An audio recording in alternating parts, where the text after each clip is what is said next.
they are no longer by law required to look for Jennifer. We had to sign a contract with them saying that much. Are you okay with that? We're going to have to be. We're okay with that because we don't think that we're doing anything for the last 10 years anyhow. Hey you, and welcome. My name is Mike, and in this old video, we're gonna have a go at the disappearance of 24-year-old Jennifer Kesse. She vanished in Orlando in 2006. Or rather, it seems like she may have been abducted. This is a frustrating case because the footage we have shows a person abandoning Jennifer's car, getting out of it and walking away. Their face is obscured by a damn fence, and that's the only lead we have. Over 13 years later, there have been no leads, clues, or evidence as to what happened to Jennifer. It remains quite simply an unsolved mystery. So, let's take a look.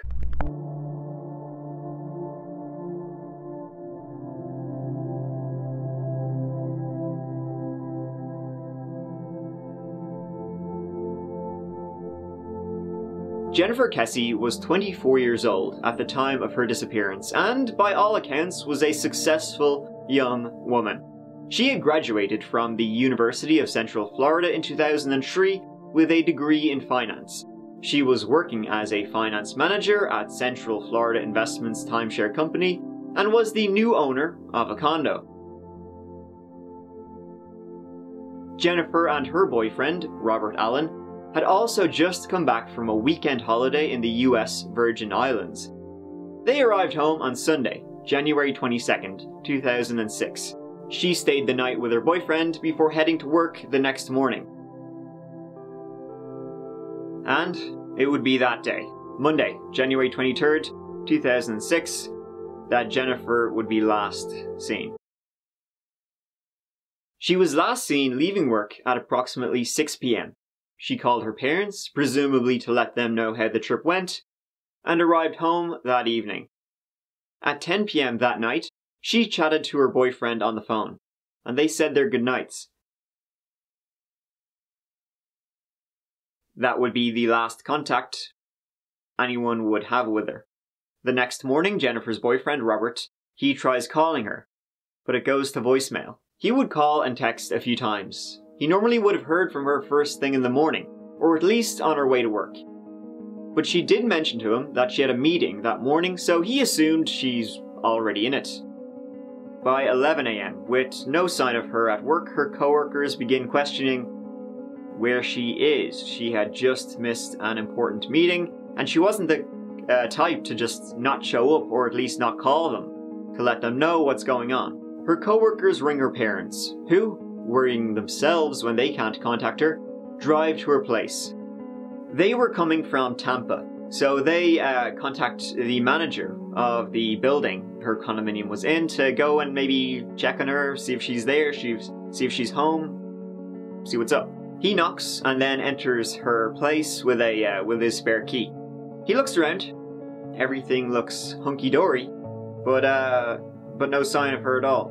Her car, it's also gone. A few hours later, Jennifer's parents, and her brother actually, arrive. They find signs she was definitely there that morning. They see the evidence that she'd gotten her shit together before work. A damp towel, puddles in the shower, a pair of pajamas on the floor, and some makeup on the counter. But when they call the police, as in, she's gone, they say, well, there's no evidence of, well, anything. So, you know, she's an adult, she must have left of her own volition. No signs of a struggle here. A few hours later, however, her family aren't having any of that.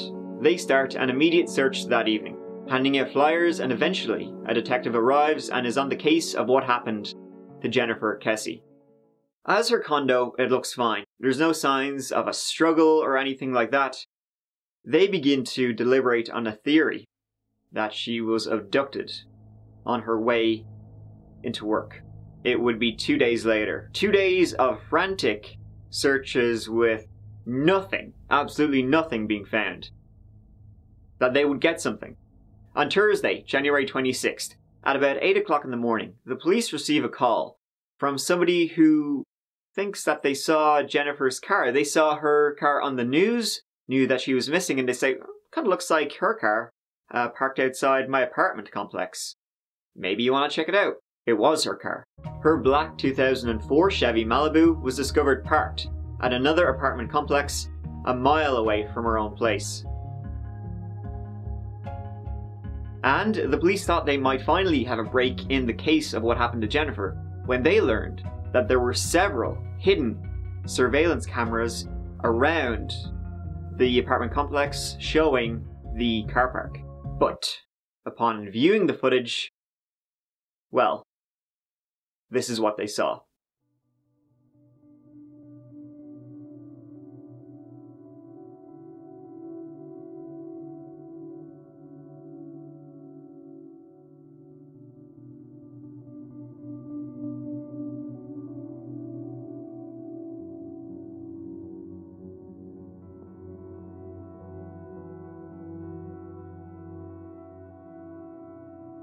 An unidentified person of interest, dropping Jennifer's vehicle off at approximately noon the day she went missing. The posts of the fence almost perfectly aligning to hide the face. Nobody recognized the person shown, whose physical features remain hidden in the footage. The FBI was called in to help determine the person's size and gender, but could only say that the person stood anywhere from 5'3" to 5'5". Even frickin' NASA helped enhance the footage, but nothing. Long hours in the heat, the two-day search for missing Orlando woman Jennifer Kesse has ended. Throughout the weekend, her parents and search crews looked for any sign of Kesse. As West 2's Danielle Bellini reports, even though this weekend turned up nothing, the search is far from over. Hey, this is Canine Amaretto. Amaretto is a chocolate lab, 3 years old and certified by the National Association for Search and Rescue. She's in training to uncover human remains. And the dogs can smell things that we can't. I mean, they smell things and can detect things that we can't detect. And because of their heightened senses, we're told dogs like Amaretto play a critical role in searching for the missing. Today, as crews look for Jennifer Kesse, Amaretto, who is still in training, will stay back. But when she's ready... When they indicate or they find something, it depends on the moment. It's sometimes very emotional, and sometimes it's overwhelming. You're kind of caught up in the moment. A moment that everyone who has spent countless hours searching by foot, ATV, and even airboat is hoping for. It's bringing peace and closure to the families. Not knowing where somebody is, to me, the worst fear. Jen's parents, Drew and Joyce Kesse, want peace and closure, but until that day comes, today, they have the support from agencies across the state, and that support is hard to miss. You have a lot of people that have no motive other than the passion in their heart and the willingness and the desire and the training to want to try to help. Just like Amaretto. In Orange County, Danielle Bellini, West 2 News. Now, Jennifer's valuables were left inside the car. For example, her DVD player was left on the back seat. This is 2006, remember, which is troubling. This wasn't a case of a robbery. And get this, when they brought in a search dog, the dog followed the scent, led them back a mile, all the way back to Jennifer's home. So the police theorized that whoever did this was at Jennifer's condo.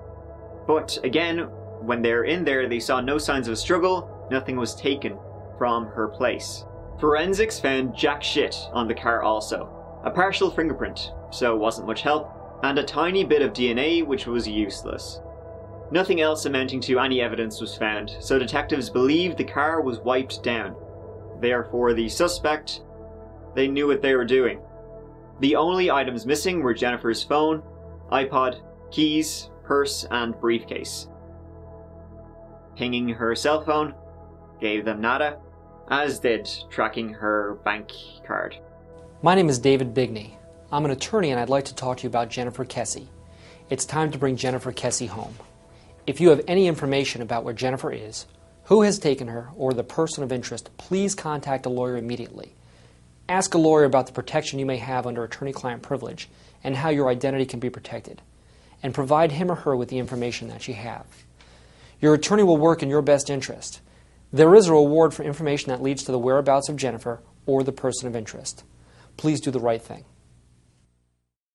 So, without much physical evidence to go on, the detectives started looking into who knew. Jennifer. Her boyfriend and brother both checked out, and an upset ex-boyfriend who had wanted to get back with her was also ruled out. Detectives learned that an older work colleague had pursued a romantic relationship with her, but she shot him down, and he too was excluded from suspicion.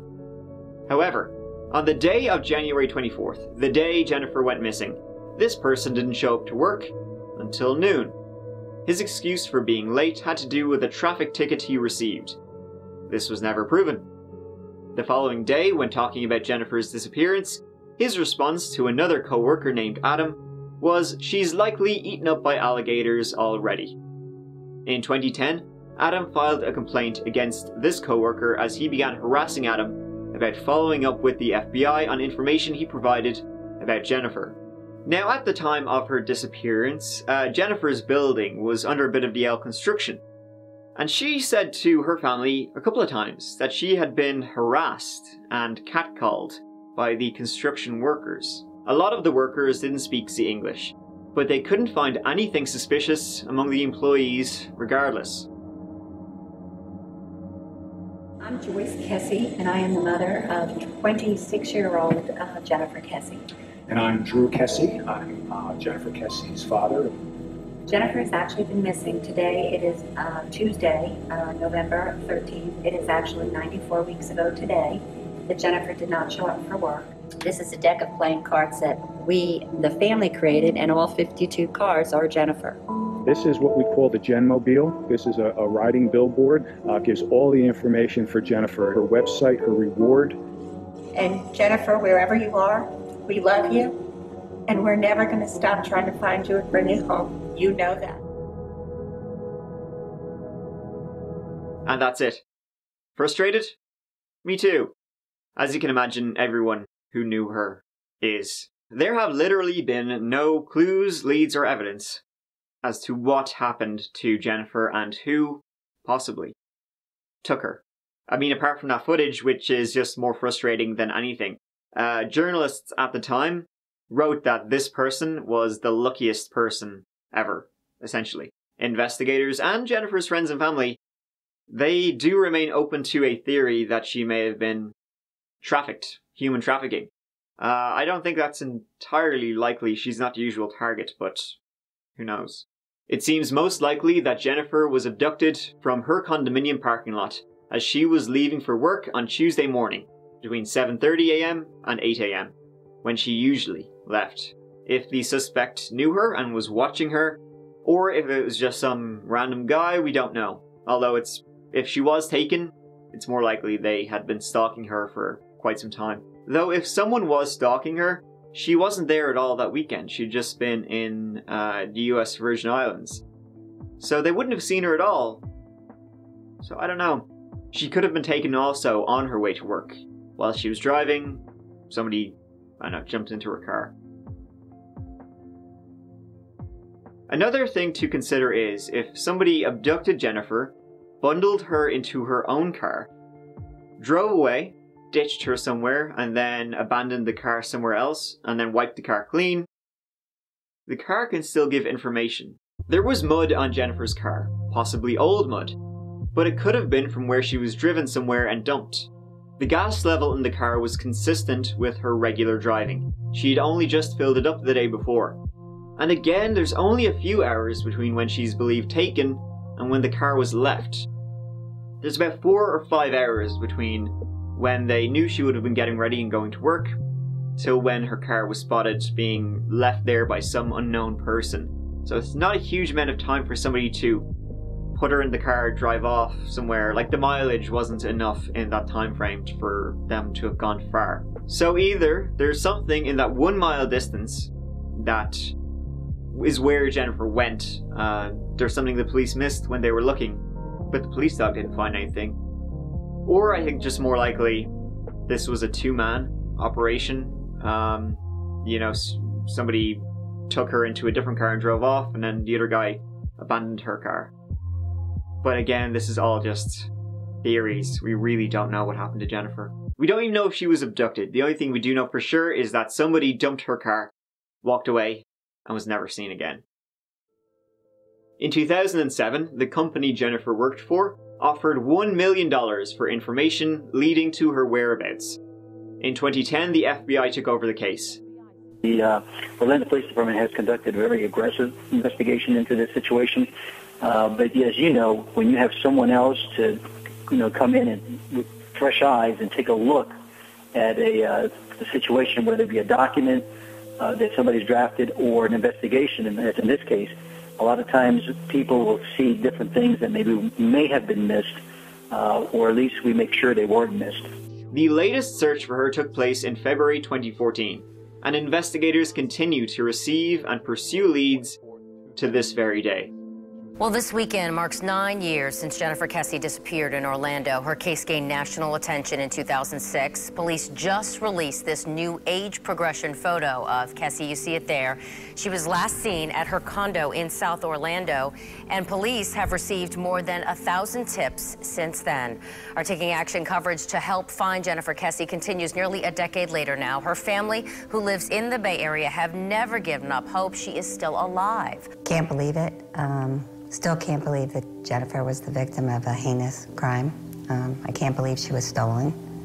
Can't believe I haven't hugged her, kissed her, talked to her, laughed with her. In 2019, Jennifer's parents settled a lawsuit against police to finally get access to records related to her disappearance. We know how many law enforcement officials have looked at Jennifer's case and have come up with absolutely nothing. But now it's our turn. We cannot see that person's face ever in anything that we have, because they're just timed exactly right behind fence posts. Luckiest person in the world. They are no longer by law required to look for Jennifer. We had to sign a contract with them saying that much. Are you okay with that? We're going to have to be. We're okay with that because we don't think that we're doing anything for the last 10 years anyhow. Her family say they'll give the records to private investigators. They were not happy at all with how the police handled this case.